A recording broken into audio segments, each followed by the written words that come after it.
Hello friends and welcome to my channel ANATYX, and in this video we will be speaking of how to use the upper and the lower function in Microsoft Excel. So here we have the data, the same data that we have been using all this while. So now I have got the name of the representative and also the item name. Okay, so now if I want to make this entire name as upper, so what I will do is I will use a function known as upper in Excel. So that is upper, upper, open bracket, select this text and close the bracket, hit enter. So Ramesh is in capital now. Similarly, I can use lower and do the same thing for Ramesh is equal to LOWER,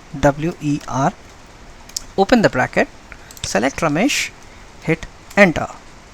Ramesh is in lowercase now.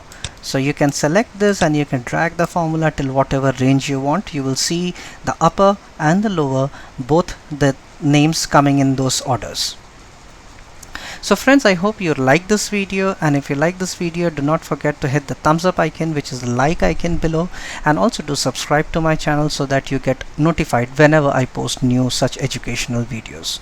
So that's it for me in this video, my friends, and I will speak to you guys soon. Thank you. Bye bye.